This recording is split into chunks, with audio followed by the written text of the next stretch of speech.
Whatever you want, Sanders. All right, very good. Good evening. I'd like to open up the Board of Selectmen meeting for Tuesday, May 21, 2019. Before we get started, will we all please stand and salute the flag with me? I pledge allegiance to the flag Of the United States of America and to the republic which stands one nation under God, indivisible, with liberty and justice for all.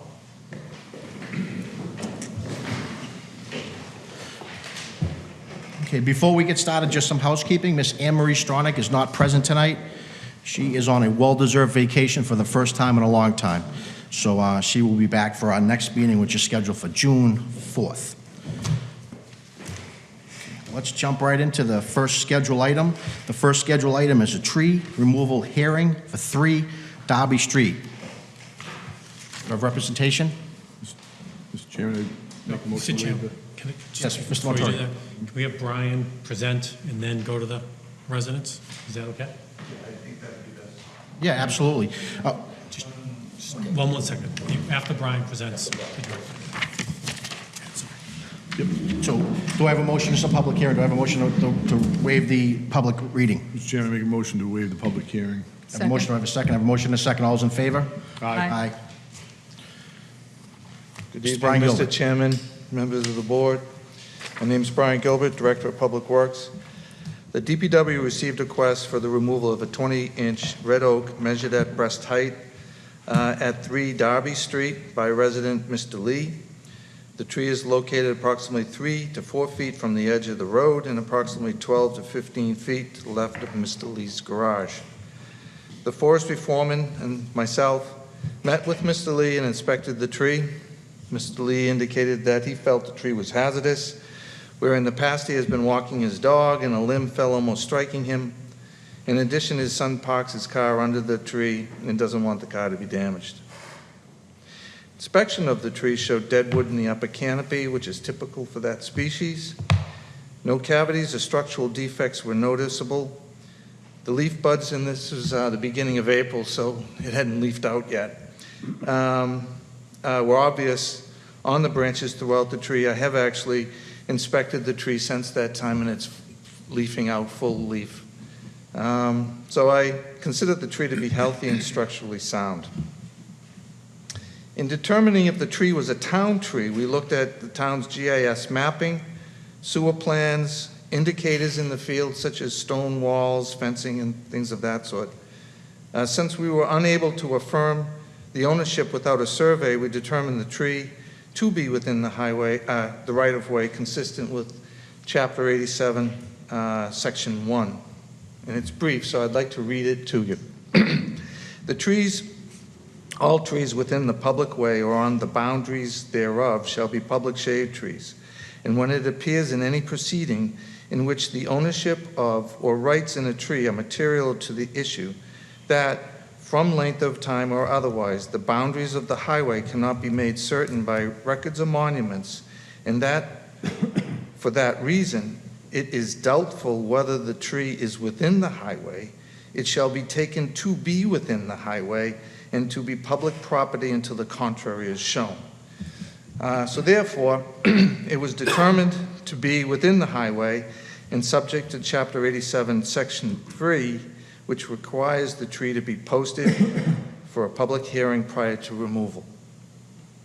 The tree was posted in compliance Chapter 87, Section 3, which requires advertisement in the newspaper and for 2 consecutive weeks and notification posted on the tree and in 2 public places, which we posted at the Town Hall Library, the DPW, and on our website. The public hearing was scheduled for April 18th, 2019 at 11 o'clock at the Public Works. In attendance was Mr. Lee, Mr. Lee's son, Mr. DeRose, Kevin Hardiman, the town engineer, and myself. Mr. DeRose presented a written objection as to why the tree should not be removed, and I believe you've received that letter. Okay. Since an objection has been made regarding the preservation of the tree, the selectmen must determine if the tree is to be removed. I guess we can have the the other parties involved, unless you have questions for me. I don't know how you want to. Well, what's going to proceed is we'll have Mr. Lee state his business case and his reason. Then we'll talk amongst the board. I will open it up for public, to the direct abutters, and then we'll bring it back to the board and we'll close the hearing. I do, before you take a quick seat, any questions for the board for Brian at this time? Mr. Gilbert? I just have one. So you said we did not use a quote-unquote survey. You used other methods to determine if the tree was on Mr. Lee's property or the town's property, essentially. We did not survey. That would be something that Mr. Lee would have to do. Is there any potential chance if Mr. Lee were to pay to get a survey, could there potentially be that survey say, you know something, it is on Mr. Lee's property after we do an official survey? Is there any potential for that? Certainly. Okay. Yes. Yeah. Any other questions from the board before Mr. Gilbert? Yes, Mr. Gilbert, can you tell me what the nature of the inspection was that you did on the tree? I was a visual inspection. Did you use a mallet or anything? No, there's no need in There's this no case. insects. There was no, any kind of defect in terms of the trunk. There was no cavities in the upper canopy. It was a healthy tree. Okay, Yeah, there was really no need. thank you. Mr. Kratman? Yeah, Mr. Gilbert, if they would determine, say the survey is done, and they find out that half the tree is on the resident's property and half the tree is on the town layout, what is the procedure from there? It would be a public shade tree. It would have to be. So all of it would have to be on the All of it would have to be on private Mr. property for it to be covered under his, to do it, okay. That's all. correct. One last question, because I think it's going to come up. If there are limbs on Mr. Lee's property, and let's say, Mr. Lee does not get a survey, could he potentially remove branches that overhang his property? No, we would do that work. Oh, the town would. The town would be The town responsible? would do that work, yeah. Okay. We would prune it back and remove any dead wood that was up there. As a matter of fact, there's a couple of other trees right on next to it that need the same kind of work, so we would get everything done at one time. Okay. All right, Mr. Gilbert, thank you very much. We might call on you in a second or two, but at this time, I'd like to welcome Mr. Lee to the podium. And just state your name, please, and address for the record. Name is Robert Lee. Why don't you just grab that mic, Mr. Lee? That's all. Perfect. Name is Robert Lee, 3 Darby Street. And I am here to request that that tree gets taken down because I have a lot of fear now that the branches hit me and there's limbs and everything, and it may be a healthy tree, but it's constantly, branches are dying, limbs are falling, and I've been hit on the head. And God forbid anything happens to my family. Every year that tree is getting further and further out. It's been there since I've lived here. And I really can't afford to have a survey. And I originally was going to have that taken down at my expense. And because I may be too honest, because a lot of people in the town just go right ahead and take it down without even questioning it. So one of the contractors that gave me a bid says, is this on town property? And I goes, what do you mean? He goes, well, if it's on town property, there's a law. It's, Section 87? That's the one Mr. Gilbert just referred to, Right. right? Section, Chapter 87, Section 3. Chapter 87. Yeah, you got it. Section 3. Okay, that's the shade tree, and it's supposed to be owned by the town if it's in the public way. Now, as far as I know, that tree is on my property, and it could be only a few inches on the boundary. And I just have a bad feeling that something's going to happen one of these days, because I got hit recently, and we had all that wind today, and I looked on my grass, and there's all these little twigs that came down. And not to mention, have acorns coming down. That tree is about 100+ feet up, and an acorn comes down, it could hit you the wrong way. It could cause some major, major problems. So All I ask is the board allows me to have that tree removed. And only one person objected to that, that's the neighbor across the street, and he's got personal reasons. Let's not. Okay, just we won't let's- go that way. Thank you. But there's only one person in the whole town that objected to it. It got posted, you know, in the paper, the library, and everywhere We have else. the letter, Mr. Lee, okay. yeah.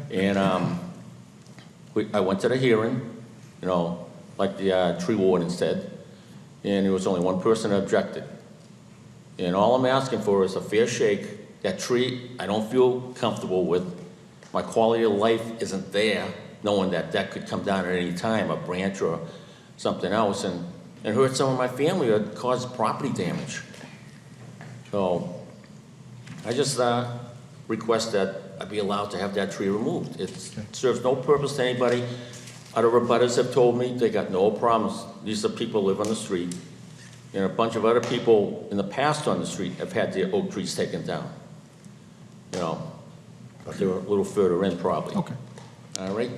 Okay, thank you very much. Okay, thank At you. the board's gonna have some conversation, we're gonna have the discussion at that point, then I'll pause and we're gonna let any abutters speak. So at this time, I would like to open it up to the board for questions for Mr. Lee. Yeah, Mr. Graven. have you gone to the assessor's office and asked for like a plot plan of what you may have for that property? Because if you go to the assessors, they may have something in there, instead of you paying for a survey, they may actually have a plan in there, and it may actually show the tree on what part of the boundary it may be on the property. The only plot plan I have is, it's not to scale, it was when we purchased the house. You may want to go to the assessor's office and see if they have a plan for that property, to see if it shows something. Usually if when they build something, there may be a plot plan for that, and it may actually show the boundary of where the tree, where that tree was placed on the property. It may. So it may save you a lot of time and money if it needs to go to the point. Well, I honestly have to say, I can't afford to have a survey done. You wouldn't have to pay for a survey if you went to the assessor's office and they have a plan that's done already. They may have something at the assessor's office, a layout of your property, if you ask them for Well, it. I did get one a few years back when I had an extension put on my deck. Yeah. And I was told that, what department is that's in charge of that?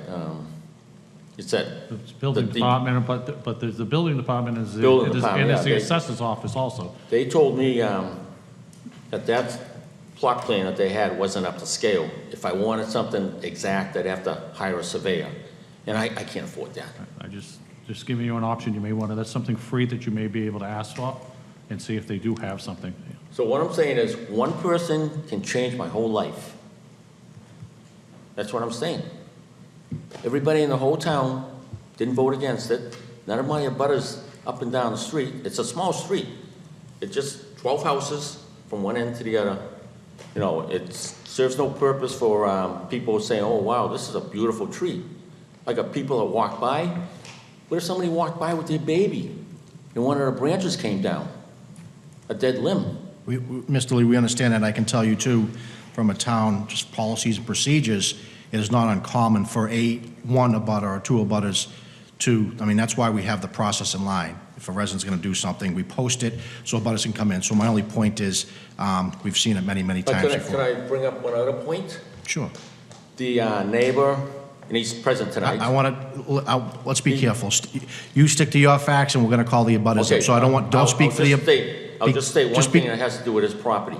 He's taken down just about every tree in All his lot. right, this matters about this particular tree, not the neighbor's tree, so let's just stay the Okay. course. So at this time, any other questions from the board? Mr. Brian Dick? Thanks, Mr. Lee, for coming in, and thanks, Mr. Chair.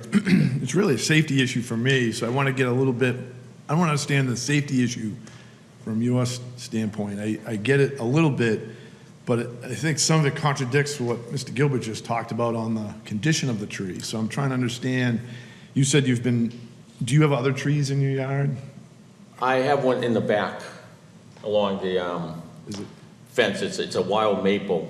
it's not a similar tree, it's a totally different type of tree, right? Excuse me? It's a different tree, It's a maple tree. It's a different tree. different tree. Okay, And it's so tucked away on the side, it's in the back, way in the back. right in the backyard. So you were hit in the head multiple times? Acorns and limbs, Acorns. the branches coming down, Okay, you know. And in the wintertime, I only have one-car driveway, and we have to park the car off the road. And when we park it on the grass, there's, yep. in the storms, you know, everything's coming down that's blowing around. Are there some limbs that you're concerned about coming down from the top of the tree? Limbs come down, even if they're not dead, they still, the wind blows it the right way and it'll snap.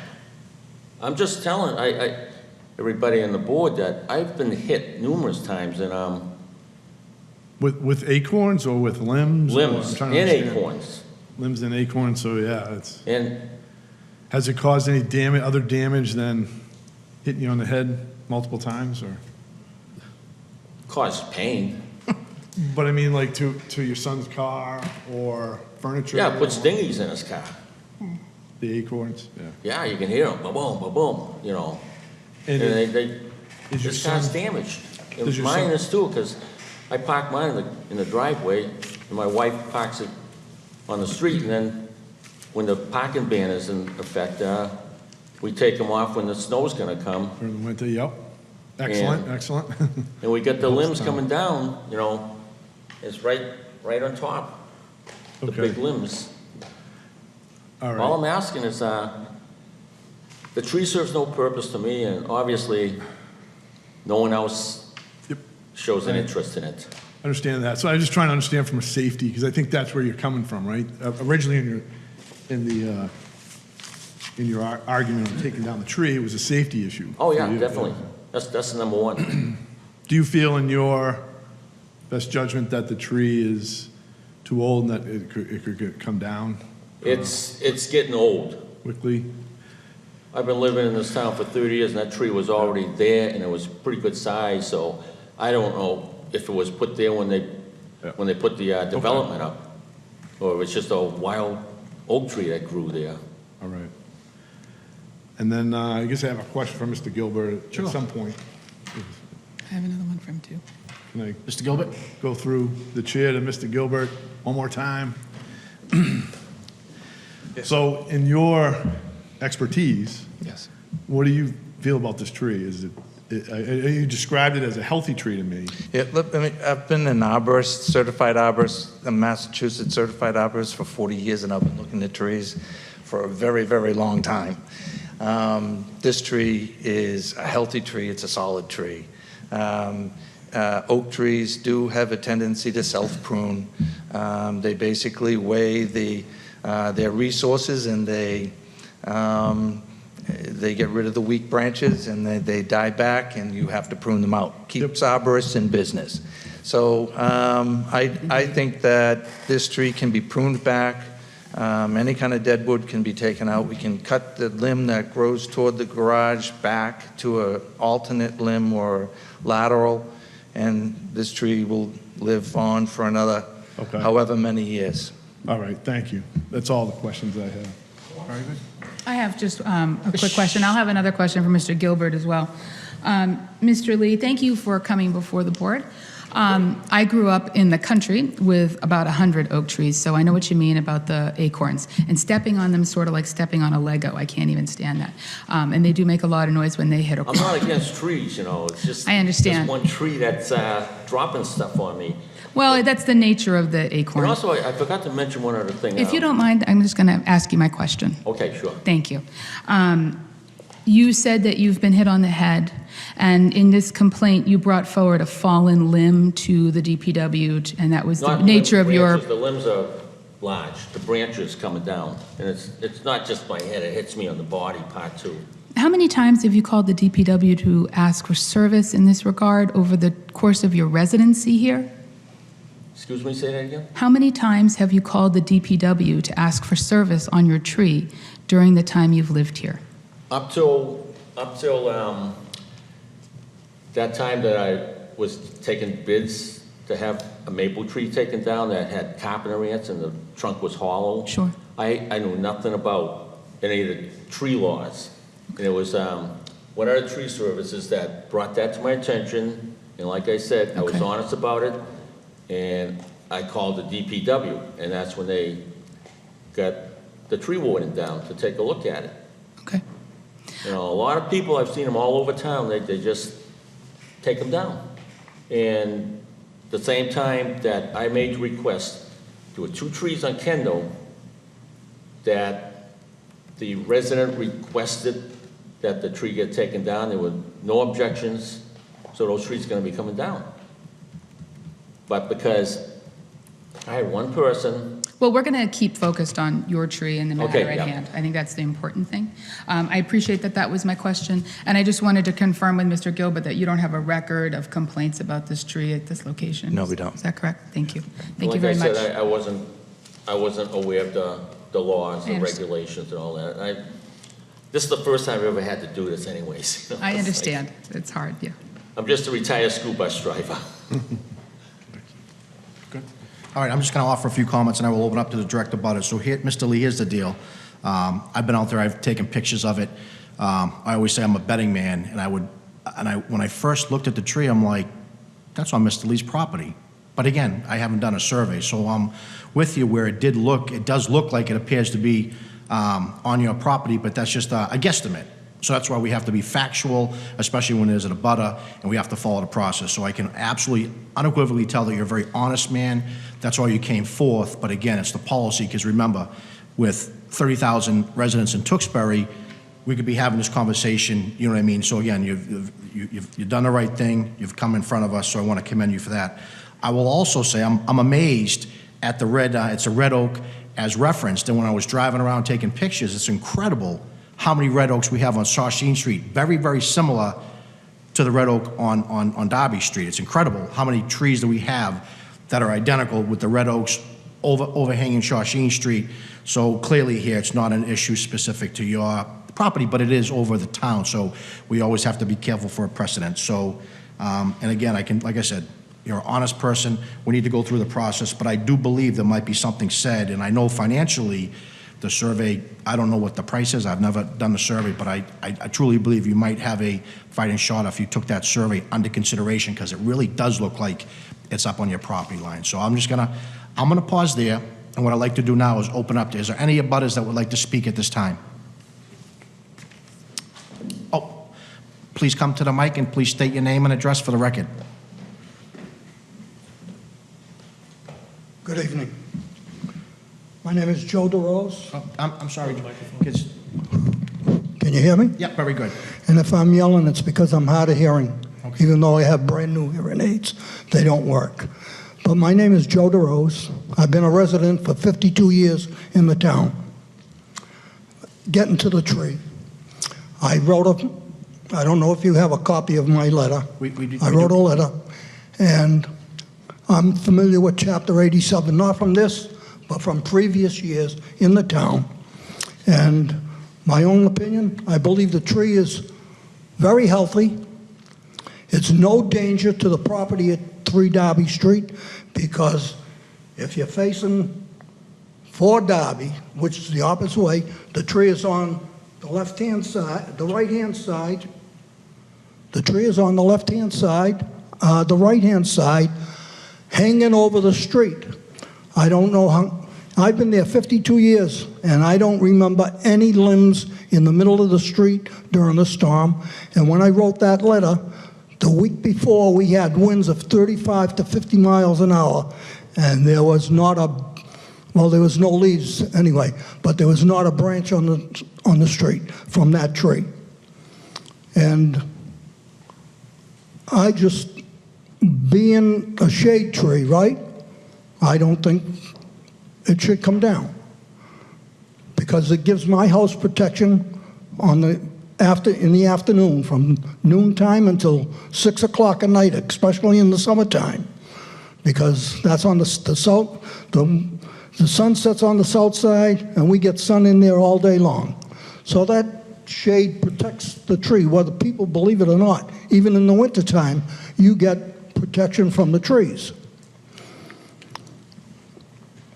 Do I have anything else to say? No, I just believe that the tree is in healthy condition. There are no enormous branches. There's a few branches above the wires. They're probably about 3 to 6 feet above the wires, and there's no branches within 25 feet of his property that can hit his property. So that's my piece, Thank you very much. okay? Thank you very much. And thank you for hearing me. Thank you. All right, at this time, I'd like to do, is there a motion to close the public hearing? I make a motion to close the public hearing. I have a motion. Do I have a second? Second. I have a motion, Mr. Kratman, for a second. All those in favor? Aye. Aye. The public hearing is closed. What is the pleasure of the board? Is there any more discussion, or what is the pleasure of the board? You know, Mr. Chair, just a comment, me personally, speaking for myself, consider the tree being healthy based on Mr. Gilbert's recommendation. I understand there's a use for the tree from Mr. DeRose, and, you know, I understand there's a safety issue, Mr. Lee, but I think every tree in Tewksbury poses the same safety issue. In my yard, in your yard, all that, and so since it's considered a town tree, I'm going to be in favor of not taking it down. So I'd like to make a motion to not take the tree down. Second. For I have a discussion. I have a motion. Do I have a second? Yes. For discussion. I just wanted to add my comments to Mr. Dix. I agree with your sentiment, and I also wanted to add that I don't think it's right for the town of Tewksbury to get in the business of taking down healthy trees. And I'm very encouraged by Mr. Gilbert's comments that he can limb up the tree, make you feel more comfortable with getting rid of the dead wood and the canopy of the tree.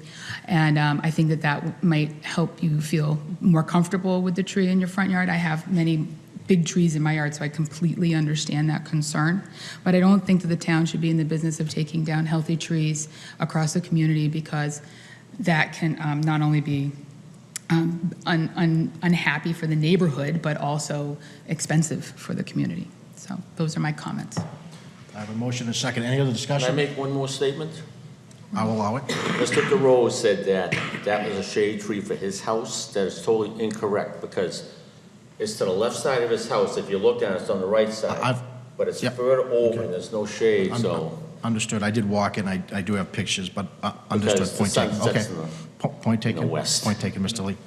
I- Further I- discussion? I just further discussion. It appears that we're going to keep the tree, but to make some sort of, make this work for everybody, is there a way that, Mr. Gilbert, that you could coordinate the tree trimming and meet with the resident when you're going out there, to, when they are trimming it, to try to take care of some of his concerns, or the limbs that are his concerns, so that he can be there while the tree is being trimmed, or try to coordinate that? Absolutely. Thank you. And we don't make the Great form of suggestion.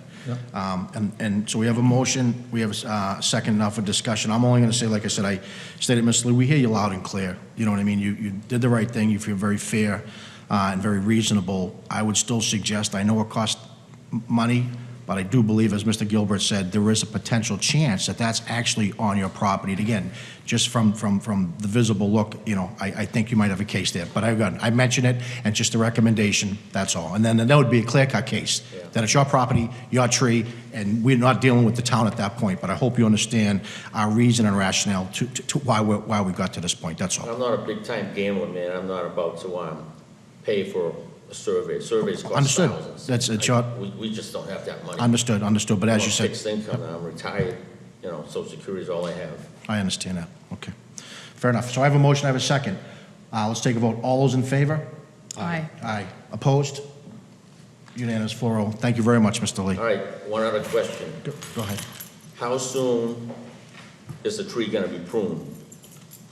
After this, we'll work with Mr. We'll go through Mr. Montori and through Mr. Gilbert, and we'll work with you in a timely fashion, Mr. Lee. Okay. Thank you very much. All right, thank you.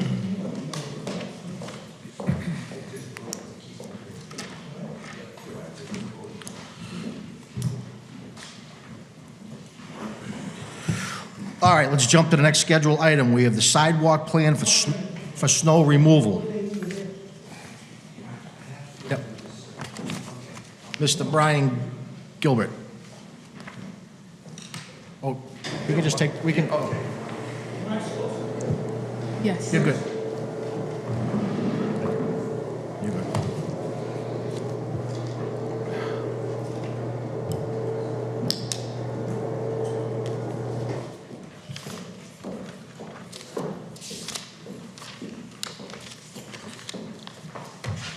All right, before we jump in, just to give the residents some context here, we've talked about snow removal on sidewalks.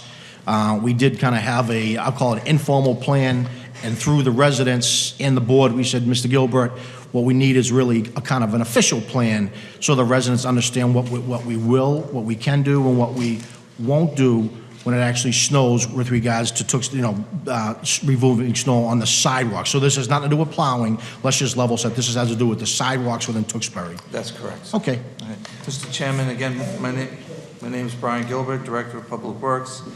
Just a quick background. In years past, the town has addressed clearing snow from sidewalks as a post-storm activity.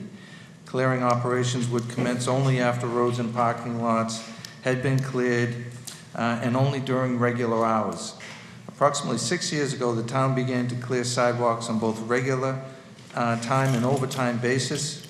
We've used contractors. And about 4 years ago, we purchased a sidewalk tractor equipped with a V-plow and a snow blower.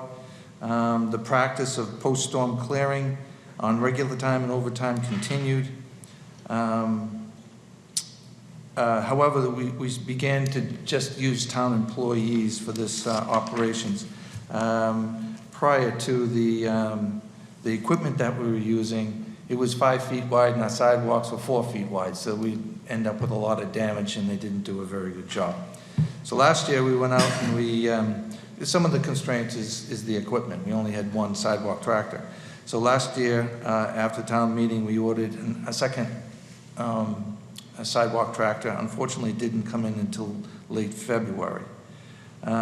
Before the end of this year, town meeting just voted, and we will be purchasing a third sidewalk tractor for the coming season. So beginning in the snow season of 2019 into 2020, we're prepared to have 3 sidewalk tractors available to us. At this time, there is no specific regulation or bylaw or state regulation that requires homeowners and businesses to remove snow from sidewalks in front of their homes and businesses. Except for the priority sidewalks that you will see in this presentation, the responsibility to clear sidewalks is up to the resident and commercial property owners. While some residents and businesses do clear sidewalks, the majority of residents and businesses do not. So what I did was to take a look at what other towns do. I had a survey of 40 towns. I also used a Mass Highway, Mass DOT survey, and online the Boston Globe had posted some information too of what other towns do relative to bylaws and things of that sort. What I found was the number of sidewalk miles cleared on average in these 40 towns. The average was 27. It ranged from 4 miles to 88 miles, with the median being 25. There are 4 possibilities when sidewalks can be cleared. Concurrent with street and parking lot plowing operations, I found 13 towns to do it that way. Later stages of a snow event, this is as the storm is starting to wind down. They move into a sidewalk plowing operation, and 6 towns approached it that way. 19 towns do it as a post plowing and parking lot clearing operation, with 2 towns not plowing anything at all. If you do add up the concurrent and the later stages, you basically have a 50-50 split in terms of those that do it during a storm and those that wait till after. The average number of sidewalk routes with 3, and the duration of sidewalk clearing for a 6-inch storm accumulation, the average time was 1.75 days, and it doubled at 16 inches, or I'm sure it ramped up and it was somewhere in between. So, is concerning a bylaw, requiring residents to clear, 16 of the 40 have a resident requirement, and 20 of the 40 have a commercial business requirement, and I have to think that if you're gonna make the commercial people do it, you're gonna make the residential people do it, so there's overlap there, and really only 4 towns are probably commercial only, have a commercial only requirement.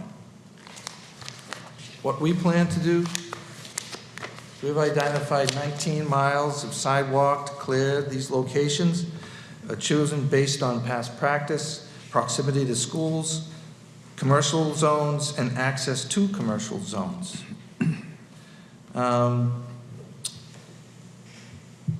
We've established 3 sidewalk routes.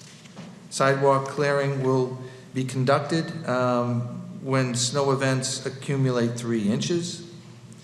And we've also established a hybrid route if staffing and inventory of contractual equipment allows concurrent plowing operations. In practice, we're going to go out when the plows go out. When the plows go out, then we will, if it's 2 inches, then we'll go out at 2 inches. If it's 3 inches, we'll go out at 3 inches. It all depends on how the storm comes in and what the weather is going to be, and there's so many different variables. But if we call in and we go into a plowing operation, we'll be plowing the sidewalks as well. All right. Well, actually, we'll wait, and then Yep. we'll Okay. address questions. In terms of commencing that operation, will be within 24 hours after street and parking lots have been cleared, so it's going to be a post clearing operation for the most part, with the exception of that hybrid, and when we get to the visual, we can go through that. The goal will be to have all major walkways cleared within 32 hours of commencing the plowing operation, with all routes completed in 56. And I use those numbers, but quite honestly, I have to plan for the worst-case scenario. I honestly feel that the numbers will be much lower than that, but if you go back to 2015, during the month of January and February, that's what's going to happen here. So I do believe that we'll do a better job than this, but this is the ceiling. Okay. All right? No de-icing materials will be applied at this time, although I'll look into that some more. I do have some concerns of frequency of application and locations, and the fact that we don't have any applicators. So, but I will look into that issue. And we strongly encourage, once we have cleared the path, that the abutting property owners maintain a clear path for us. Next slide is the locations from, to, and comments in terms of what side of the street for the most part. Next slide is our post, is the 3 routes that we've outlined. You have the center area in red. You have what is Foster and Shawshene for the most part in orange. And then you have sort of a travel bag where we have to do the lower part of South Street, and then we'll have to trailer the machine up to Andover to pick up the Doing School, and then end up with that tail on Mass Ave. So we have, for the most part, all of Mass Ave done, with the exception of where there's no sidewalks.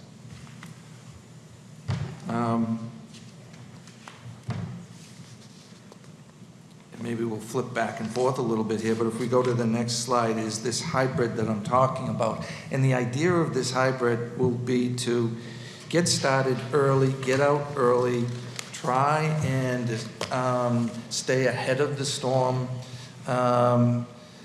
And for the most part, it goes through the center area. It does a portion of the center area, and it does a large portion of that Foster-Shawshene route.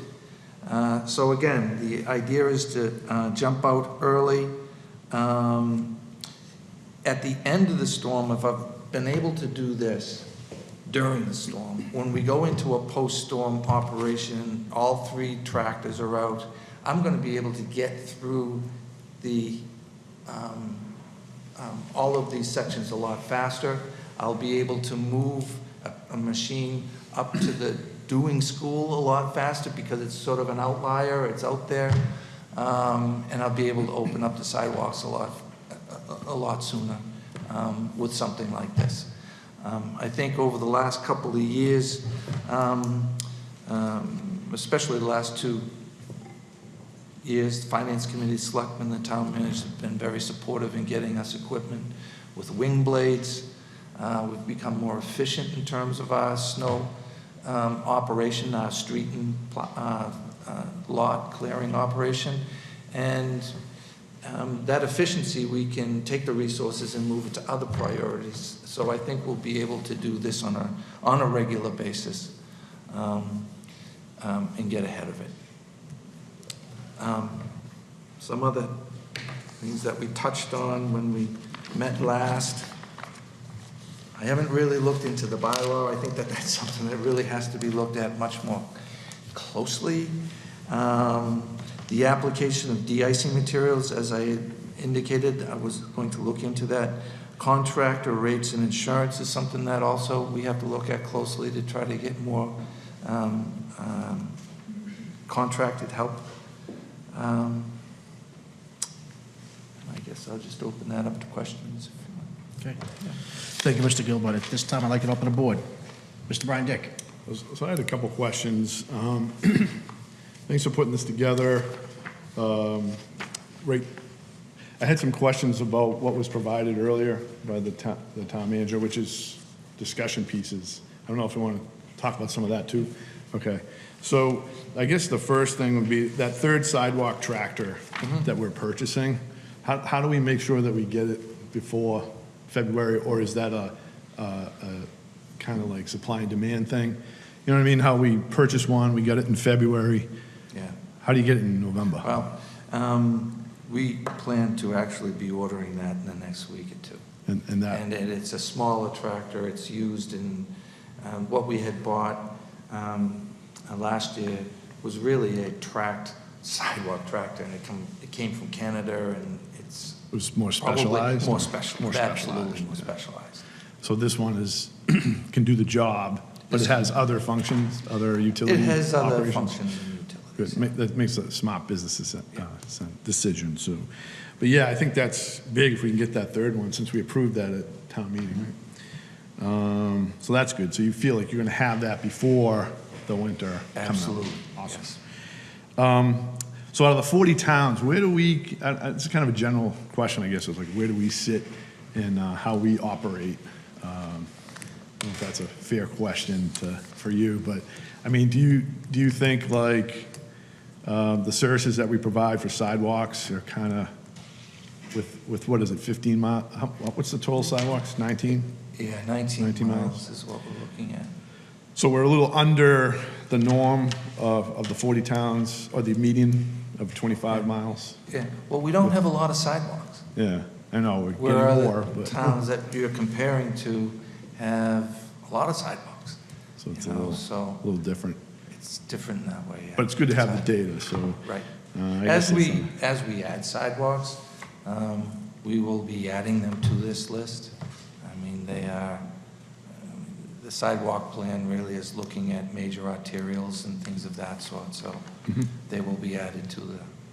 So, I mean, we're moving forward. Obviously, we always had a plan, but it's nice to talk about it for our residents and make them understand, because there were some things that I learned in the fining and all that stuff. So it's good to have this discussion.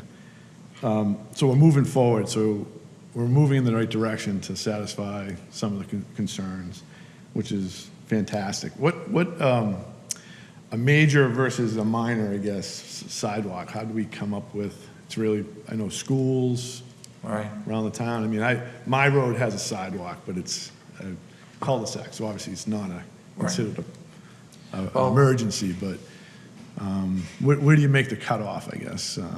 To complaints, or is it No, traffic? I think that the first priority certainly was the schools. And then it was more the commercial areas and getting to the commercial areas. And Foot part of traffic. that historic was based on that as well. I know in other towns, it tends to be based on the schools, you know, because there's walkers. We don't have as many walkers here, but Right. still, it doesn't really matter. I mean, the school area should be cleared and people should be able to get to and from. And then the same with the commercial areas, you know. So I guess it's foot traffic, it's need, schools, all that stuff, common sense stuff. So these sidewalk roads, or this list, every one of these gets plowed under those guidelines that you've laid out each storm. So if it's 3 or more. Well, moving forward, Moving they forward. will. Okay. Awesome. So, Yes. Yep, moving in the right direction. Couple of concerns, just talking to like residents, so, and just the plan, so if, say 3 inches fall, you're gonna go out, basically. We could, yeah. If 3 it's- inches is gonna go out. If the plows go out, we go out. We go 3 out. inches, we pull the plows in it too.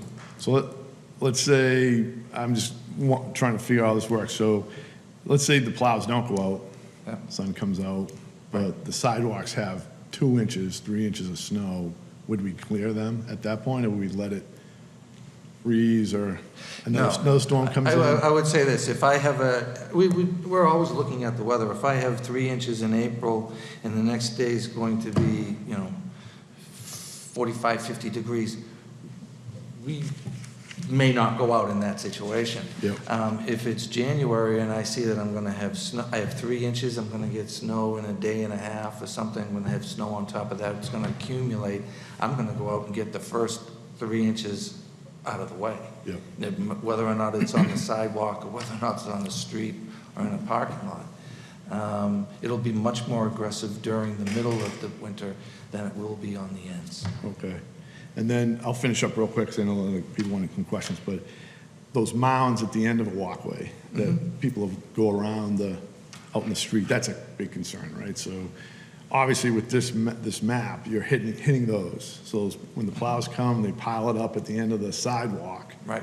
You're going through that to make it, or cutting it down. Well, there's some education there because you're not supposed to do that under a bylaw that we already have. So what I would say is people are going to have to learn, especially commercial where they're pushing the lots Yeah. into the sidewalks. Driveway aprons, it does happen. If someone is pushing all of their snow, they're not distributing on either side of the driveway, then we'll reach out to them and have a discussion. And they might not even know what's happening. It could be their plow driver. So if you that's get that doing so. complaint, you go out and And take that- care of it. Yes, that's a common challenge on any one of these 40 towns. And we're no different. We'll have that same issue. Okay.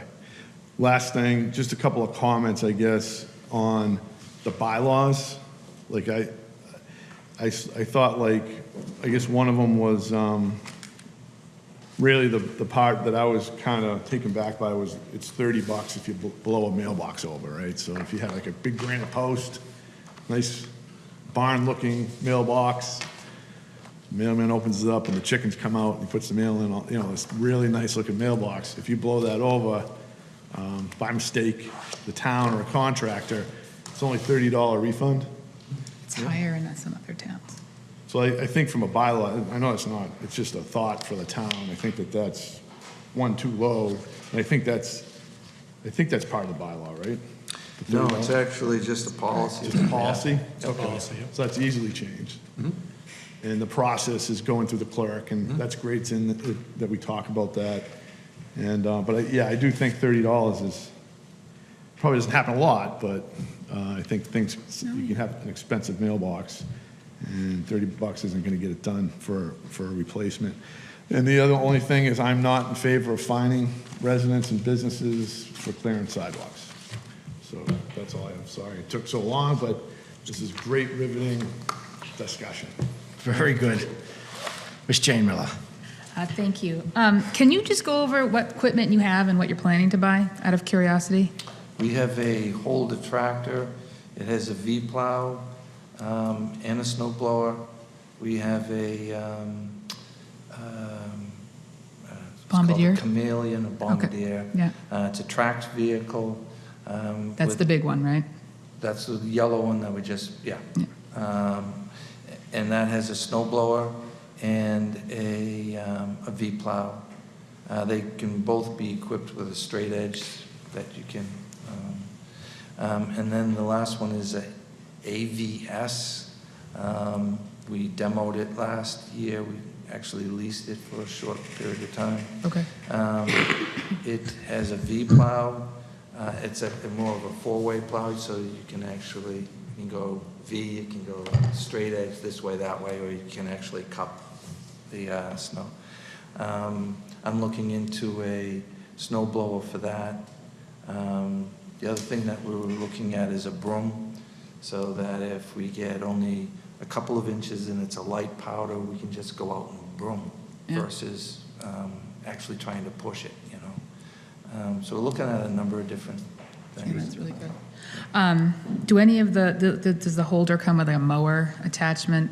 Do any of them Yes, come we with the have, mower attachments an too? articulating boom that sits out in front. We do our roadside mowing with that. That's just a really good thing because it's equipment that we can use year Yeah, round. we So use it's that nice to year-round. mention that, yeah. Right. The reason I ask some of these questions is I do risk management for another municipality, and so I talk to a lot of residents about this issue in another town all the time, and claims on mailboxes and stuff like that too. Yeah. To Mr. Dick's point, one of my questions is how is your staffing related to the scalability of your proposal? So how much staffing do you have? Do you have enough folks to manage sidewalk operations during plowing operations versus moving to at the removal stage? Well, that's going to depend on our contract equipment. You know, if we're able to, we've lost contractors in the last number of years, and I think we do have to look at our insurance requirements. I don't want to scale back our insurance requirements because it's just going to put us at risk. But we can look at what we are requiring the contractors to have and what we're paying. Yep. And to try to, attract some people back. Okay. We had at one point upwards of, it had to have been at least 62 contractors, pieces of equipment. Right. Last year, we were at 53. However, again, we just had 2 trucks delivered with wing plows. Yep. We're planning to put another wing plow on another larger vehicle, and we just got funding for 2 smaller dump trucks with smaller wings, but still, Yep. you're getting more pushing power in those 5 vehicles. So we've also, the mechanics who used to be assigned to the garage during snow operations, 3 of those individuals have been assigned a route. Mm-hmm. The only drawback there is that if, the backlog of repairs during a storm, escalates, Yeah, no, if you then you hit got a, to pull someone off of a route. But right, yeah, if a car hits if a truck hits a basketball hoop, you have to pull them off the, we have to pull the basketball. Yeah, right. yeah, fix the mirror, yeah. But I would say that given the fact that and hands off to our foreman for doing so, has made the operation a lot more efficient. Mm-hmm. He's been a driving force in a lot of the equipment. And I think that we would be able to utilize that resource now elsewhere. Okay. Yeah. Just one quick thing, but I don't want it to be lost that staffing at the DPW, specifically the highway, is lower than what we would like. Oh, yeah. So it's not, I don't want everyone to think Let's be that clear, yes. staffing is okay. We're 3 to 4 people short of where we should be for all of our maintenance year-round. And that's a budget issue, that's not a hiring issue? Budget issue, That's a yes. Okay, that's what I want to be clear. So you are down people Oh, absolutely. based on our down. budget, yeah, okay. That's important. So it really, like I said, it really teeters on the Contract. contractors. Okay. Vis-à-vis de-icing, I'm not aware of other communities that do de-icing on sidewalks due to the expense, but also the spalling issue on the concrete. I haven't seen that. Usually I see de-icing applications on driveways and paths and entryways in public buildings around, so the access is done usually by like a facilities department or like something like that versus DPW. That's just my experience to pass along. I wanted to say that I like the hybrid option that you've proposed so that you can get ahead on the critical routes. It looks like it's Helvetia, Pleasant, Foster. Yeah, one thing I didn't mention is Shawshene. that hybrid route actually picks up most of the schools. Yes. And eventually what will happen is the Trahan and North are going to be pulled in Also- to the Ryan campus. So really the only school out there becomes the Dune.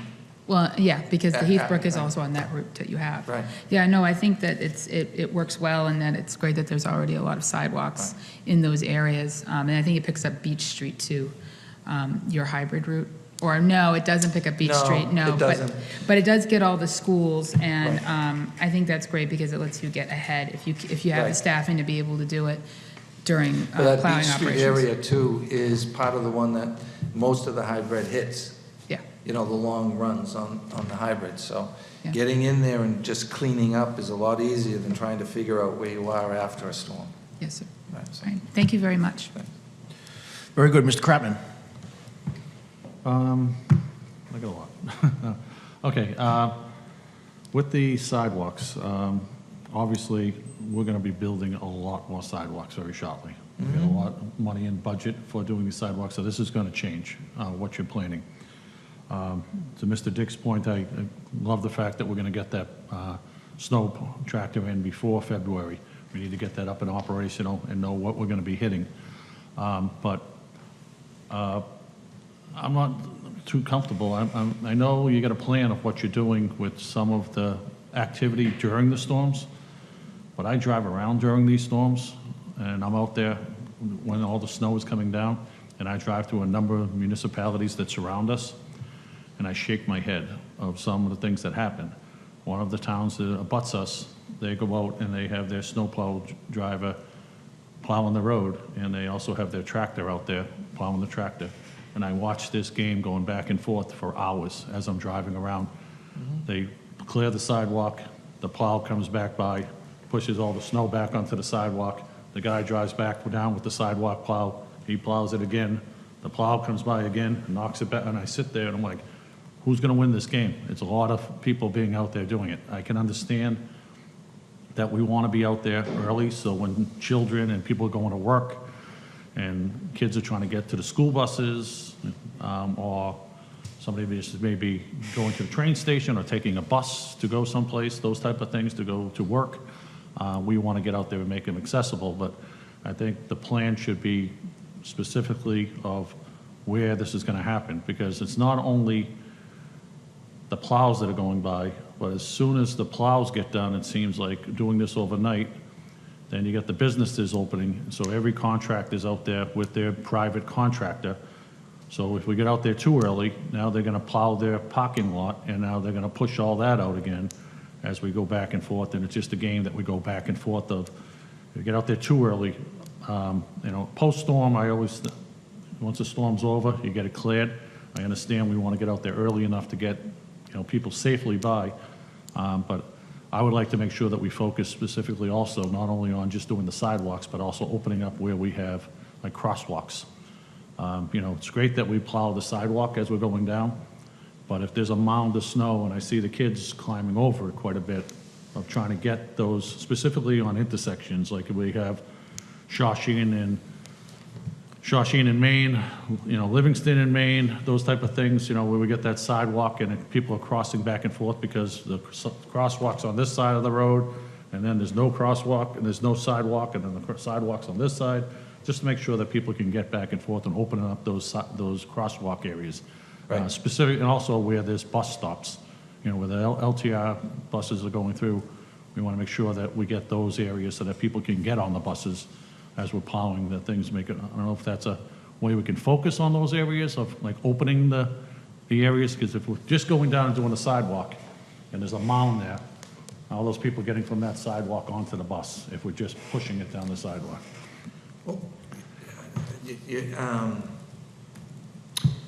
There are driveway aprons and driveway openings, and at each end of the street, we will, if you will, bust through any kind of mound or any kind of windrow at those locations. Yeah. So if there's a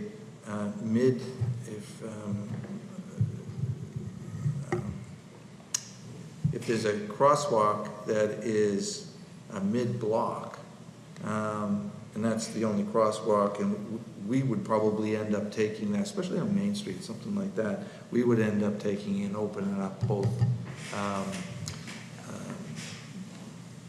curb cuts at that point in time. But we have spoken to, we just put in a bus stop down at a kiosk down on Livingston Street. And the Housing Authority is taking responsibility for keeping that clear. The Parks Department down through Livingston Street will help in terms of some of their locations down in that area. But I think there's sufficient driveways and,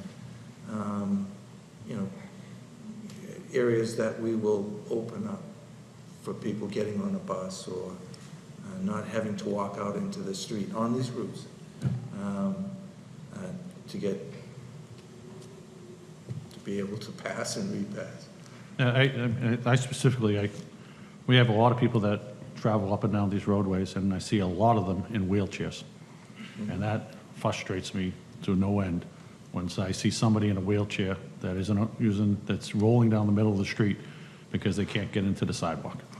And I sit there and we got to do better than that. Somebody shouldn't be driving a wheelchair down 38 because they can't get on a sidewalk. We got to find a way to get that fixed. To Mr. Dick's point, I agree. I don't think we should be fining businesses or residents, but I do think we should be encouraging them. If we are going to be putting sidewalks out there, let's try to keep our families safe.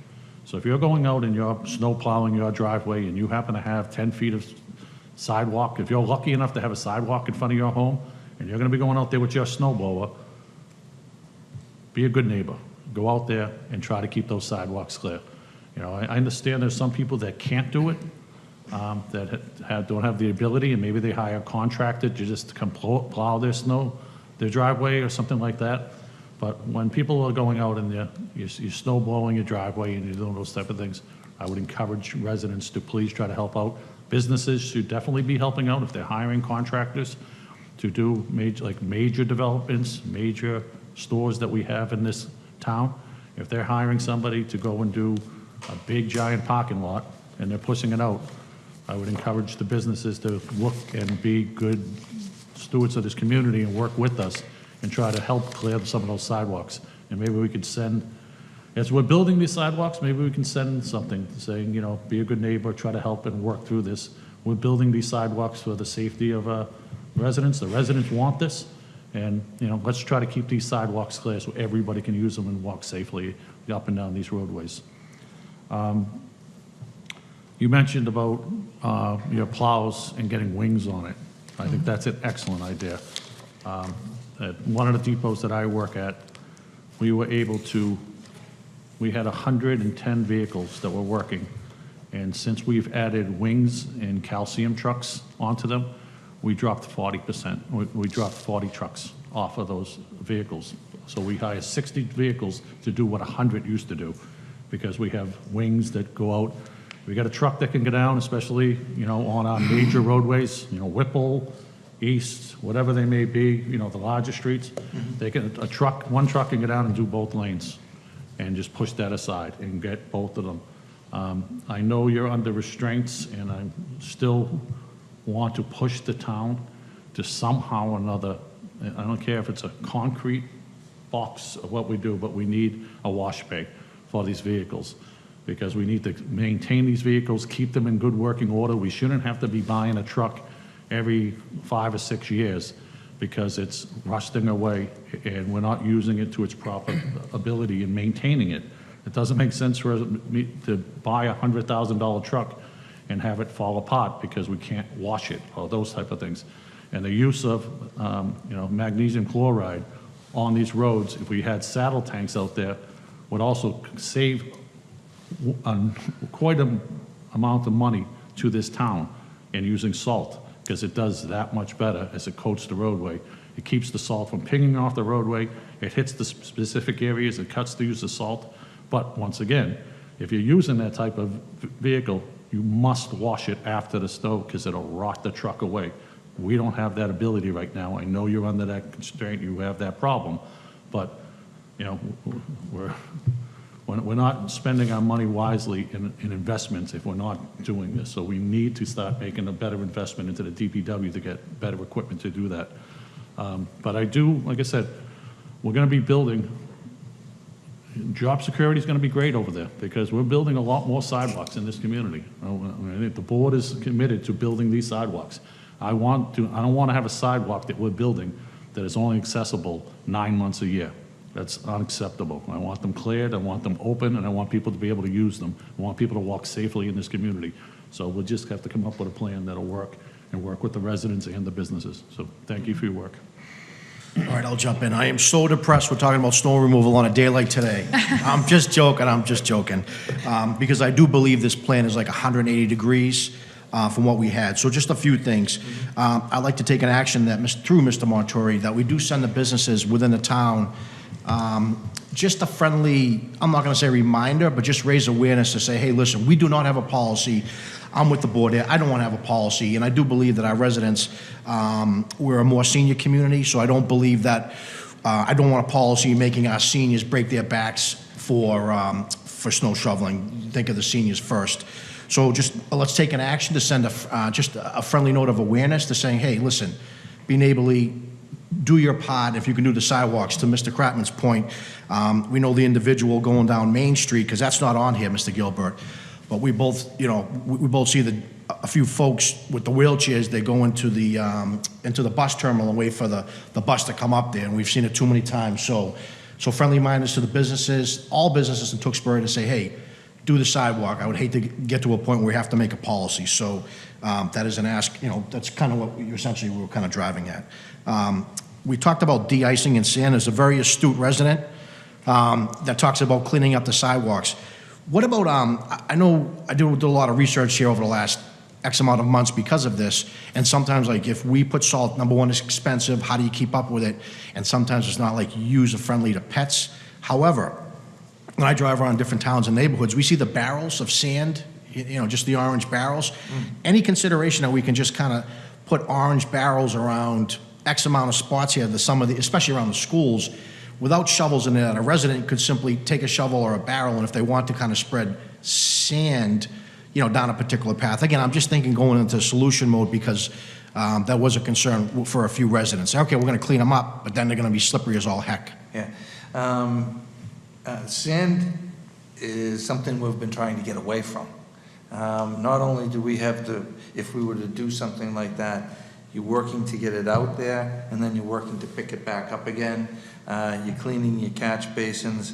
I wouldn't necessarily suggest that. I would be looking at, I'd be looking at a different material, quite honestly.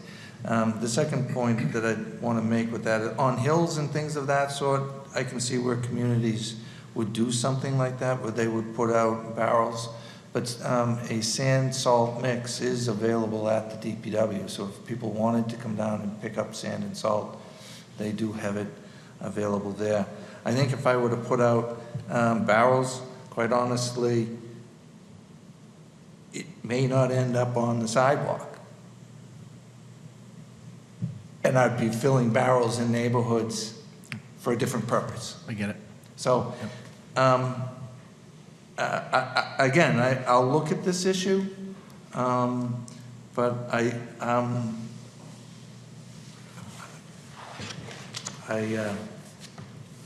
be careful with putting the barrels out. Okay. So that's only you just make it a consideration that you do Yes. look. And again, you did a lot of research here for, how many towns altogether? I counted, what was the town count? 40. Yeah, 40 plus. My only point is if you did a lot of research on there, Mr. Gilbert, maybe just do some research. Hey, what do you do for sidewalks once you plow them? That's all. Yeah, I'm Okay. definitely going to get into that. Very good. And listen, the board covered everything else. My only thing is around cost, everything's associated cost. So my only thing was going to be around manpower because it seems like you have the equipment. So, now is the time to say, hey, listen, raise your hand if it is about potential cost. Just kind of state that because I don't want to leave it out. Then all of a sudden, 8 months from now, we're saying, to the board or to residents, something where we're short for manpower. So just consider as you continue to plan and strategize and implement this, that could be a concern about, increased budget because there's nothing in here about budget increasing yet. We're kind of making a plan, like I said, that we never had in place. So just food for thought to think about the potential budget or shortcomings of a budget. If you're doing this for X amount of weeks, saying, wait, holy mackerel, it's costing us X amount of dollars, that's all. All right. Mr. Chair, Yeah, can I- Mr. Ryan. I was going to end on the positive note that I did talk to the town manager earlier in the year about the de-icing. I thought that was very successful, just being a resident. Is that a new thing that we've been doing, or we've been doing The that all- liquid Yeah. that we put out, yeah, that is new. Is We that have- the de-icing, or is that Well, that's sort of a Anti- pre-treatment, and as Mr. Kratman indicated, that it does help I thought it was successful. help the snow not bond to the pavement itself. So liquids are important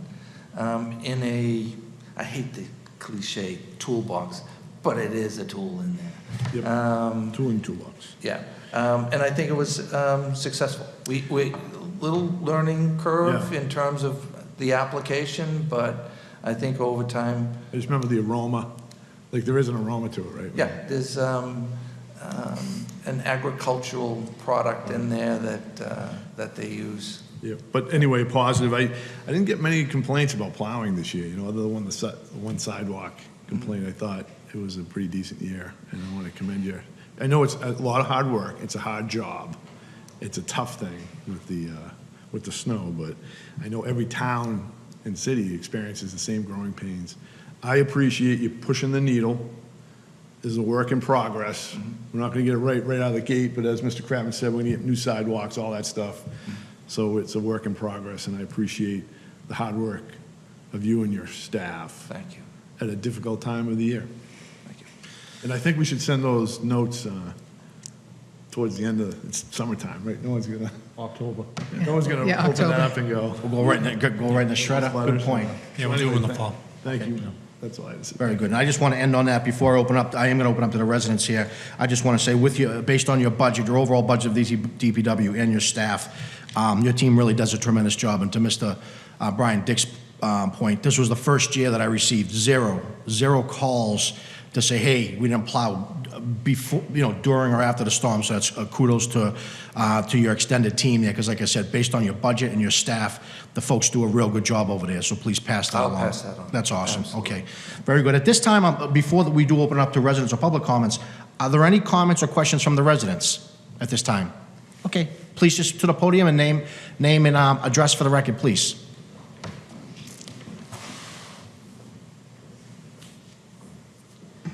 Carol Marquis, 6 Sharon Street. First of all, I wanted to thank you guys for, I know you didn't even think you'd get to this till October, and you dealt with it beforehand, and I really appreciate that. I know you've had a lot going on. You said you'd do mailings out to business and stuff. What about mailings out to residents who, you're saying you're going to encourage them to help with the process. How are they going to know about that unless we get it out there to them? That's one thing that I would like to mention. That's a very fair point. The other thing is, as Mr. Kratman said, you are going to see people in wheelchairs on the street because even after this year, after the sidewalks being plowed, they were ice. So I don't know, is the concern that you're not sure what you can use on the sidewalks? Because I know the sidewalks up by me are all hot top. They're not cement that will corrode from, they're the same as what you'd be using on the street. So I guess my question is, like, why can't you use the same product that you use on the street on the sidewalk. I would. What's that? I would. So we are going to be treating the sidewalks, or No. we're not? No, we're not. Okay. Well, put it this way, at this point in time, we're not. I've proposed that we don't. I would like to look at the frequency, what other towns do and what issues that they have with treating sidewalks, before I can commit and say, yes, this is what we're going to do, and set an expectation that there isn't going to be issues with it. I just want to understand it better. I'm not saying that we won't, but at this point in time, I'm recommending that that be looked into further. Can I also make one other comment on that? I understand what your thought process is, that we can put salt out there and it'll dry it up and it'll keep the things, but that may not also be true. What happens out there is that we plow the roads. Now, we got 60% of the snow that we usually get. We had a very tame winter this year. I know how much, how many of you usually out there? We had a very mild winter. We're not gonna have that every year. So as you know, as you go up and down, especially like 38 and other places, if you were to plow that sidewalk and you've got 2 feet of snow on the side, if you're putting salt out there, the salt is now melting the snow on the sides as well. So what happens is, when the sun's out, it's gonna melt that snow if you have too much salt out there, and then the water's gonna go across that thing. So now you're creating an ice path that's going across there. So that's why we have to do some research to what his point is. If you put the salt, like I said, you're making like a flume, what it be. So as the sun hits the salt, it's gonna melt it, it's gonna turn to water. So as the sun sets, now we're making everything ice. It's better off having the sun out there, dry it, let the wind hit it. And I mean, that's how we treat most of our roadways. If you have too much out there, you can see where it puddles up and you get the ice corners and things like that. And I don't know how many storms we had to go out just for, it didn't snow, but they had to go back out and retreat the roadway, specifically because we had salt that melted the banks, and then ice flowed across the road in intersections, and we have to go blast intersections. So that becomes a safety concern as well. Okay, so you're just saying that you're going to further look into We're gonna- the icing issue on the sidewalks? Okay, We'll come that up with the makes best sense. solution that works for everything, but salt may not be the smartest thing to put on all of them. So there may be some, I think that we have to look at what's the best way to treat and how other towns are doing so. Okay, and did you say that you will think about doing a mailing to, like I said, residents? We can encourage residents to help clear, but you and I know there's going to be a lot of people that are still not going to do it. Yeah. But they're definitely not going to do it if they're not asked to do it. If we don't send information to them saying, look, we're looking for help. We don't want elderly people falling. We don't want people in wheelchairs on the main street. So I think if they're notified, it may help.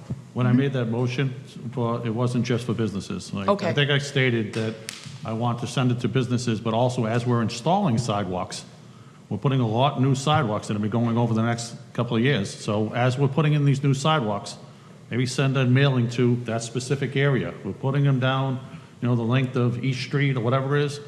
Okay, well, here's the limits of the the residents that are going to be affected by this. Let's send it, we don't have to send it to the whole town. I mean, that's a lot of mailings, but if we're hitting specific areas where there are sidewalks, or we're getting calls of concern, then we can send letters to that specific area. Because, I mean, we get the calls, we understand where people are saying the sidewalks aren't clear. So if we're having a specific area, we can mail that area and say, we're doing our best, please try to help us with that. So we can work with that. I like that idea, because that'd be a mockery to the entire town if we said clear the sidewalks out, so we have to be calculated on who we send that letter to, but that's a good point. Well, and Mr. Chairman, to your point, just to add on to that, you can use the Code Red system to send out text and email alerts. You don't necessarily have to make a phone call, but it is geofenced, so you can target a particular neighborhood. It's pretty easy to do. That action's on Mr. Montori, and I know he'll follow up on that. Okay. The only other question I had too was, so I live right down by the Heathbrook School. So if those sidewalks are not accessible and you have walkers, they can still go to school without being able to walk on the sidewalks? I don't understand that. Because they've had school and the sidewalks have not been cleared. I've had a number of discussions with the schools, and Dave Libby, and he has indicated that all of the children in town have an assigned bus. When, especially down on that stretch of Shawsheen, if a child doesn't typically get picked up because they walk, if they wait out at the end of those streets, the bus will stop. So they don't, the school department, I don't want to speak for them, but they have told me that every child is, if you will, accounted for in terms of a bus. That's true. So, which shouldn't stop us from plowing the sidewalks. I mean, we should be doing that too. And I'm with you on that, so. Well, thank you. Again, I appreciate it. I know that you guys got this on the calendar sooner than, you thought you'd be able to, and I appreciate that, and I can tell a lot of work was put into it, and hopefully next year it'll be better. But thank you. I want to thank you, Carol, for caring. Thank you very much for caring. Thank you. Any other questions or comments from the residents? All right. Oh.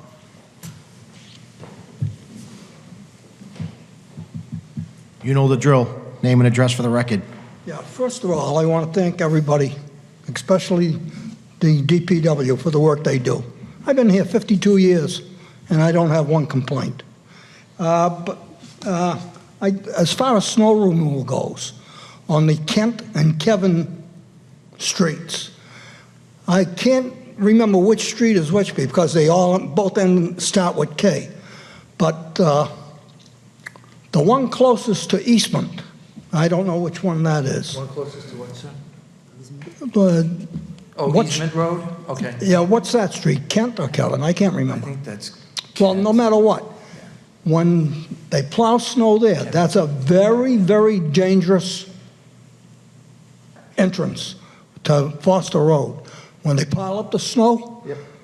the way it is today, because there's a fence on the left-hand side which restricts your view for the oncoming traffic, and the traffic coming from Sullivan's from Shawsheen Street is obstructed too because the road, the contour of the road limits your visibility. So in the wintertime, it would be advisable that take that 20-foot pile of snow out of there so at least you have a 50-50 chance of surviving and getting onto Foster Road. Right. But other than that, That's Kevin Street, and we will absolutely. but other than that, Yeah. the town is great. Thank you very much. Yeah, you guys are great. Thank you. All right, Mr. Gilbert, thank you very much. Thank you very much for putting this together. Thank you. Well done. All righty, that brings us into residents. Any additional public comments at this time? Seeing none. Okay, what we're going to do is we're going to move into new business. New business, we're going to start with boards and committee appointments. What I'd like to do, let me just give an update to the residents. So what we're doing now is we've sent a letter to all the volunteers, to all the residents that are on the current boards and committees. And the letter essentially said, would you like to be reappointed? So at this time, we've got back all of the requests for the folks that want to be reappointed to all the various boards and committees. So if we don't have any questions, what I'd like to do is see if we can make a motion to go ahead and to make a motion to put the folks that want to come back on the various boards and committees for the term starting July 30th, 2020, moving in, actually 2019, into June 30th, 2020. So essentially, we're confirming, we're appointing the boards, appointing the volunteers to the boards and committees that all want to volunteer again. I'll make a motion to reappoint all the applicants that are for the boards that they're serving on from a term of July 1st to June 30th, 2019. Second for discussion. Please. Just a quick question through you, Mr. Chairman, to Mr. Montori. These are boards and committees, and they're volunteers in most cases. So my question is, senior town council and town council are appointed in the same way as boards and committees? Yeah, on an annual basis, yes. Okay, all right, thank you. just for clarification, that was my only question. Very good. Okay. And I have just, Mr. Brian Dick. Mr. Chairman, clarification. So the first 4 committees are 2022, so does that have to be a separate motion for that term? Yeah, I'm going to, could you shut, thank you very much. 'Cause I think the motion Mr. Kratman made was for 1 year. Well, that's right, somebody's appointed. Yeah, I mean, I'll amend that, because I wasn't thinking of some of these with 3-year terms. Good point, good Summer point. 3 and summer 2. So I'll amend that to make it to the expiration of the term for each of these appointments. So it'd be different years for each one. Okay. So some of them are 1-year terms, some of them are 3-year terms, some of them are 2-year terms. So I'll make it that to the expiration date listed on the list of applicants to be reappointed to their committees. So I'd second that. Oh, there was a second for discussion. Second as amended is fine, yeah? Second as amendment, sorry. So I have a motion and a second. Any further discussion? Okay, all those in favor? Aye. Opposed? Unanimous. And I'm sorry, it didn't come out right at first, but thank you, Mr. Kratman, for keeping me straight. I mean, it's pretty simple. So with that being said, just for the residents, the process is now simple. For the vacancies that we have on the particular boards and committees, what we're going to do now is send a post for 2 weeks. We're going to post it for 2 weeks, see all the new applicants across all the different boards and committees, and at that time, after 2 weeks, we'll take the posting down and we'll begin the interviewing process for the vacancies. And I can say, for the first time in my we're ahead of the game. We're actually ahead of the game, so it's very good. So I think we'll be able to get it done prior to the June 30th, 2019, the start of the, for the new calendar year, if you would. So we're in very good shape, so. What is the, sorry, Mr. Chairman, when are we going to post this? So after tonight's meeting, we'll post this week what vacancies are out, occur right now in committees and boards in town. We'll also add to that, there is an opening on the school building, elementary school building committee because of a vacancy due to someone moving to the school committee. And we'll post that probably tomorrow. I'm just thinking with Memorial Day weekend coming up, I don't think too many people are going to be going on our town website to go look up, gee, I want to go be on a board for doing these type of things. So I'm just trying to think of the time frame to get, I want people to have the ability and not like lock us into, you know, I don't think we're going to get many people looking on this if we post it tomorrow for like before our next meeting, whatever it is. Trying to get those many people on there, that's all. Yeah, it'll be posted tomorrow, but it'll be re-advertised and we'll ping the website. Okay. You know, That makes every sense. week for the next couple of weeks and probably twice a week. As long as we just don't put it out this week and Yeah, no, nobody forget saw about it, That's no. that was the whole point. So okay. Excuse me, Mr. Chairman? Yes. Through you to the town manager, does this include that new committee for the deciding on On the, schools? no, it does not include the reuse of the North Intrahan School. No, it's not. You already have applicants for that, and the board should consider at some point in June to do interviews for that committee. You may want to make that night a night that you interview for the openings on these committees, so you can decide over the next few weeks. You know, you have 2 meetings in June, but those are going to be busy agendas with goals and objectives from departments, so it's going to probably be an off night. So we can just discuss a time and date. That's what we've done in the past, because we do have the town goals and objectives coming up for the various department heads. So more than likely, what we'll do is schedule a meeting, an additional meeting to do the interviews. Mr. Chairman, just to that point, I'm just thinking with Mr. Brian Dick, I know we have applicants for that, but there may have been some people that may not have signed up for that, thinking we're not sure if we're going to have that school. You can certainly re-advertise it again if you'd like. So I think just to be fair to people, if we have a committee and maybe they may not apply and they may have waited saying, let's see if this goes through first before I sign up for something that may not happen. So maybe we should add that to it. I think just the more people, the better group of applicants we have for these committees, I think is, and I've been so impressed with some of the people that have come down and volunteered on these committees. I'd like to get as many people as possible. You can absolutely do that. Yep. Okay. Yeah, because I think we had 4 previous, so to Mr. Kratman's point, I'd like to re-advertise that for the Tewksbury North and Trahan School Reuse Committee. Sure. Okay. Okay, very good. Now what I'd like to do is, any other questions on the boards and committees? Like I said, I think we're in very good shape here. Looking forward to all the volunteers coming in. Like I said, we'll probably do some additional meetings in June to button this up, and we'll be in good shape for June 30th. Now, what I'd like to do is kind of move our attention to the board for the various boards and committees that we represent, and see if we can make some motions here to kind of shore up the board and our positions for the committees moving forward, just to get ahead of the game. So, with that being said, let's start with I'm currently on the NIMCOG committee. That's a tough one. Thank you very, very much. So what I'd like to do is, I'd like to make a motion or get a form of a motion that I'm going to not be on that committee, and I'd like to see if we have a nomination to make Ms. Jane Miller our representative on NIMCOG moving forward moving forward into 2020 for the calendar year. Is that a motion? Please, I'm looking for a form of a motion. I'd make a motion to put Okay. Ms. Miller on the NIMCOG committee for the upcoming year. I'll second that. I have a motion, a second. Any debate? All those in favor? Aye. Thank you. Aye. Thank you very much. Thank you. Mr. Kratman, I'd like to continue. Let's talk about the beautification committee. Mr. Kratman, because I know you're very interested in filling the zoning bylaw committee, Mr. Kratman. So, would you like to suggest the motion that you break away from the beautification committee and be our representative for the zoning bylaw committee? Yes, I'd like to remain on the Economic Development Committee. I'd like to remain on the Lowell Regional Transit Board Committee, and also step into the zoning committee and step away from the beautification committee. So I have a motion, and do I have Second. a second for Yeah. discussion?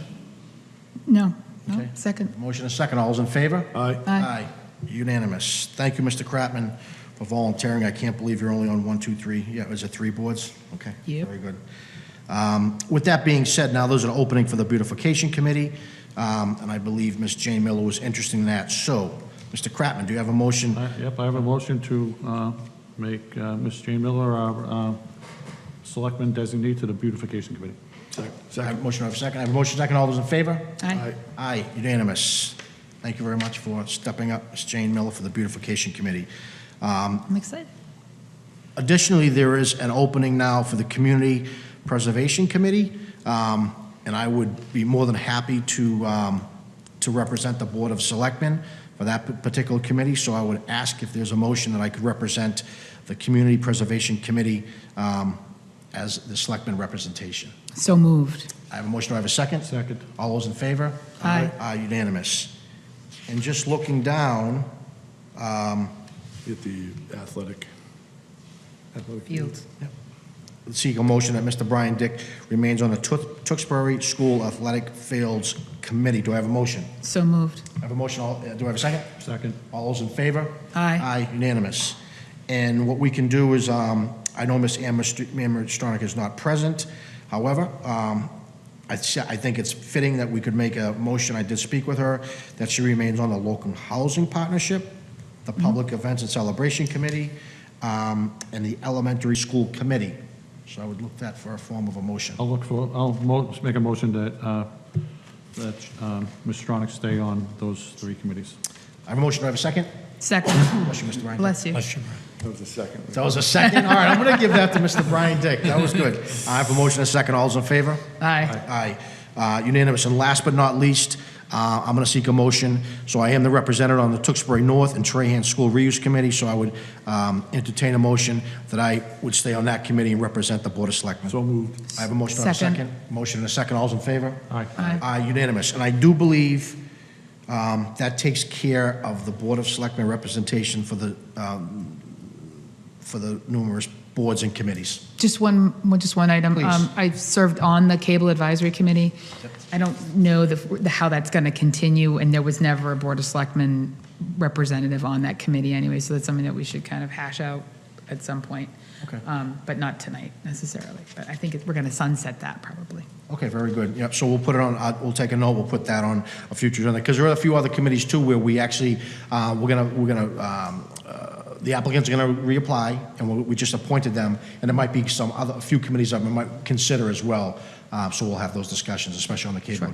Yep. And I haven't talked to the other members of that board, so they deserve to be consulted, of course. Okay, very Thank good. you. All right, so that brings us, we still have new business. So I'd like to bring up a topic here for new business. It was brought forth for a resident, asking the board to make a recommendation to address the Board of Selectmen to the Select Board. So I don't want to spend much time on this, but anytime a resident brings anything to the board, we address it. But after speaking with the town manager and town council, I think it's fitting. I'm speaking just for myself here. I don't think, as an elected official, that I'm the moral compass for this town, and I don't believe it's our business to make that judgment.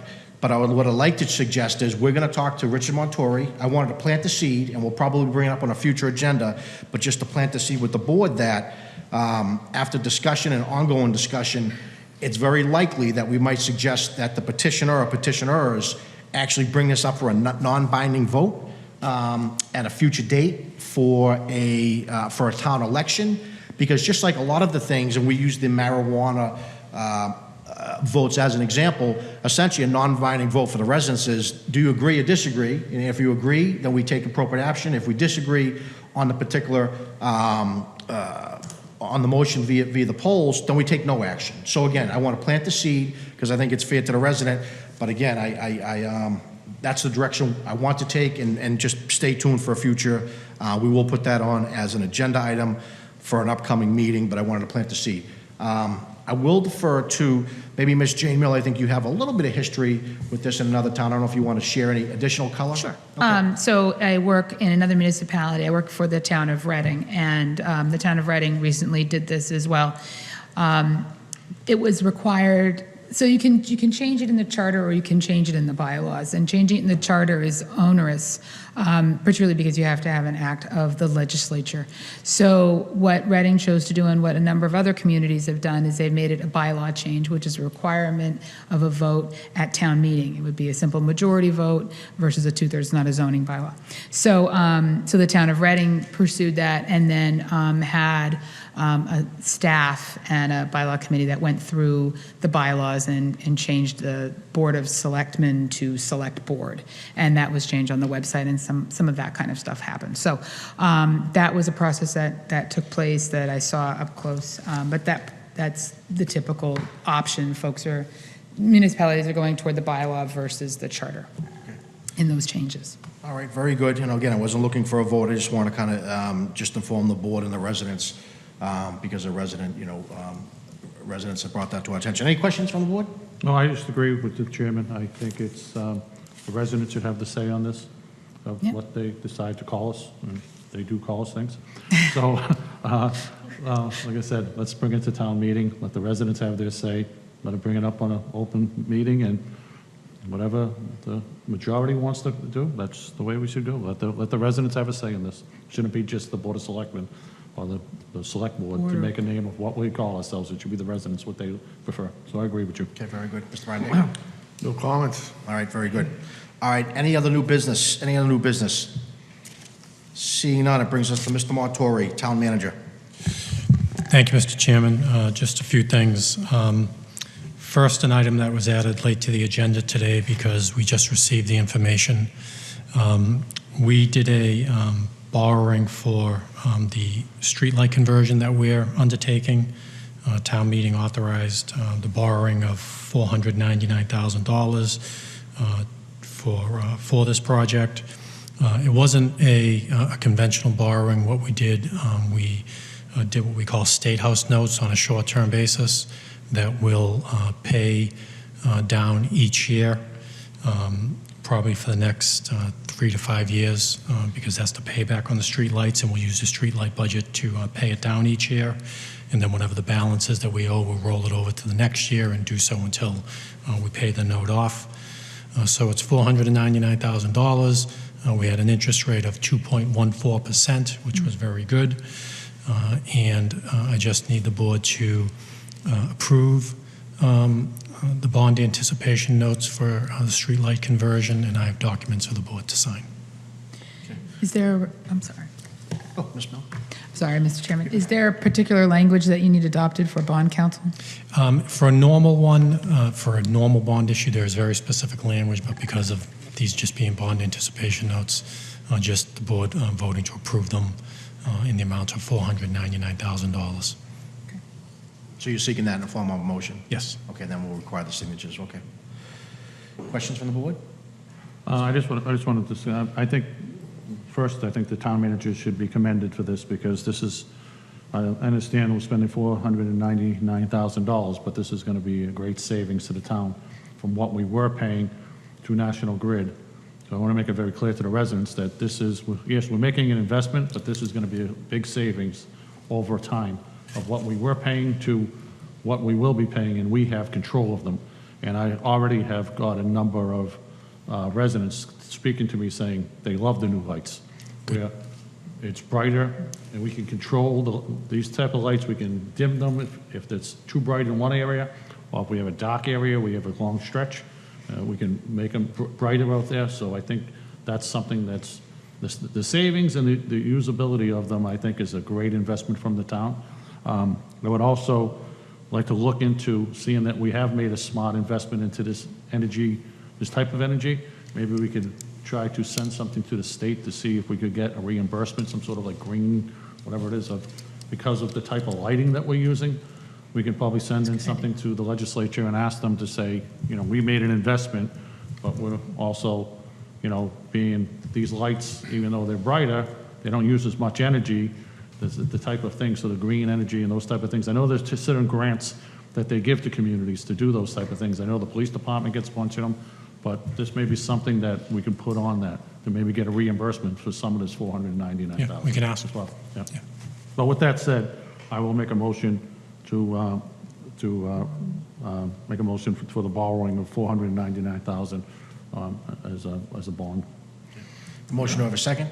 Second. I have a motion, I have a second from Ms. Miller. Any discussion? All those in favor? Aye. Aye, unanimous. And just a couple other quick things. We have a senior town council invoice for March 2019 in the amount of $9,521.83, and I would recommend approval. I'll make a motion to approve the senior town council in the amount of $9,521.83. I have a motion, do I have a second? Second. Second, all those in favor? Aye, unanimous. Yellow or just? Everything. Yep, all of them. And then I have two invoices for town council, one from April 1st, 2019 through April 15th, 2019, in the amount of $2,720. What's the pleasure of the board? Mr. Chair, I'd like to approve both the April 1st and April 15th, and the April 16th, April 30th, in the amounts of $2,720. The invoices for senior town council. I'm sorry, Mr. Chairman. The second invoice I meant to mention is $3,145, so that's the two of them. One for $2,720 and the second for $3,145. So I'd like to make that motion for those dates that I mentioned in those amounts, $2,720 for the first invoice and $3,145 for the second invoice. Motion, do I have a second? Second. All those in favor? Aye, unanimous. Any other business, Mr. Montori? No, just look at your calendars in June. I ask that you consider starting your meetings in June at 6 p.m. if that works for the board, because of goals and objectives for departments. You'll have at least 4 to 5 departments a night. And then we'll look at a meeting in in June, not only for interviews, but I'll need the board to have a meeting later in June to approve some easements and takings for the Mill Street Bridge project. And we need to advertise for 30 days for that, and it's going to fall out of your meeting schedule, so I'll need a quick special meeting for that, depending on everyone's schedule. And other than that, I think we'll be doing a bond issue in early June for the school and for the water distribution projects that were approved at town meeting. The school borrowing will be $60 million. The water distribution project will be $2 million.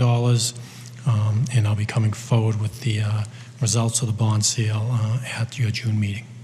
So just to keep that on your radar. All right, very good, and duly noted on the June meetings. I know we're jammed tight, and we do want to get the interviews in, so duly noted. Thank you. All righty, that brings us to minutes, February 11, 2019, regular session. Mr. Chairman, I'd like to make a motion to approve the meeting minutes from February 11th, 2019, regular session. I have a motion. Do I have a second? Second that. A motion and a second. Mr. Kravitz, all's in favor? Aye. Aye. Unanimous. Brings us to board member reports. Mr. Kravitz?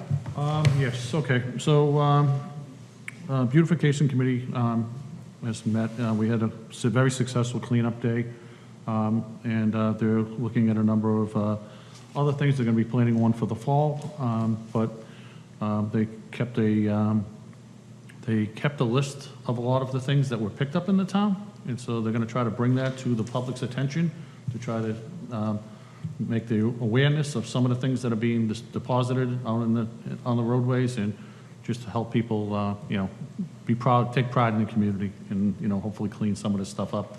I was surprised that it's a number of things that we did find out there, and luckily, it seems like the needles are down, which was I'm happy about. So, maybe the drop boxes at the police office are working, and those places where you can distribute certain things, but.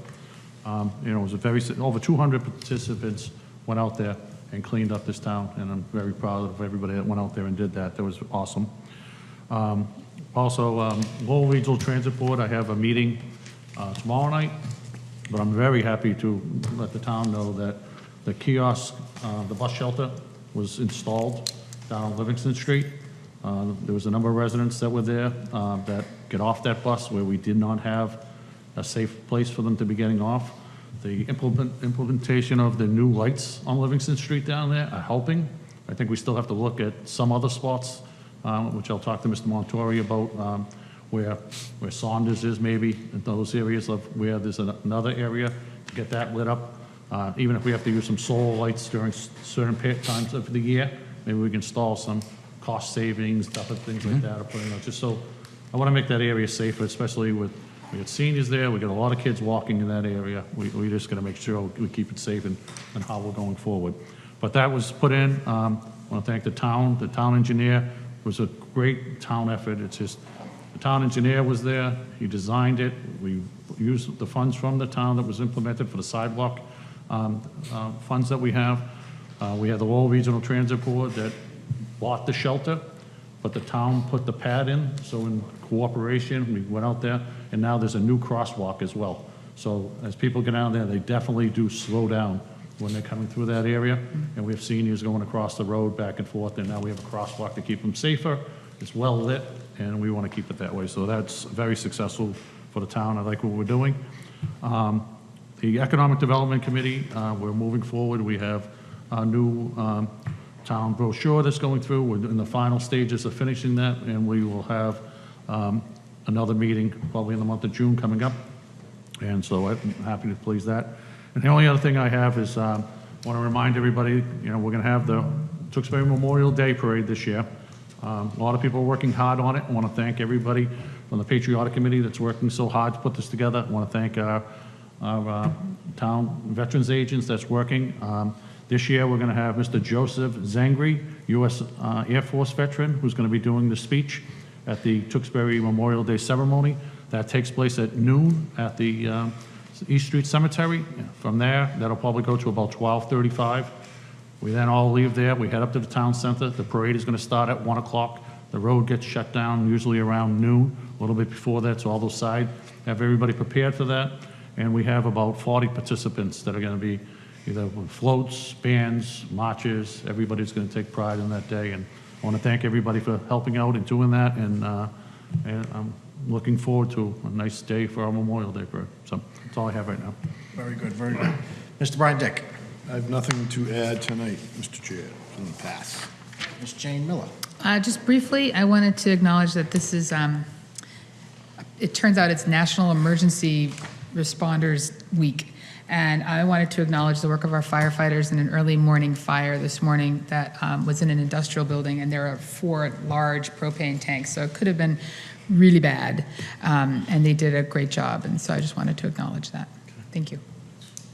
Very good, short and sweet. Happy graduation day to the Tewksbury Memorial students. Their graduation is June 7th. So big time congrats to the 2019 class. To Mr. Kratman's point, Memorial Day is coming up, and I can tell you that is, as an elected official now and as a resident, that is my favorite day of the year. To go to that ceremony, it is truly something special, incredible. So I'm looking forward to that. And then we have the parade and we get to throw candy. So it's a very, very good day. So I'm really looking forward to that. And that's all I had. So with that being said, do I have a motion to adjourn? So moved. Motion, do I have a second? Second. All those in favor? Aye. Good night. Thank you very much. Thank you. Thanks, everyone.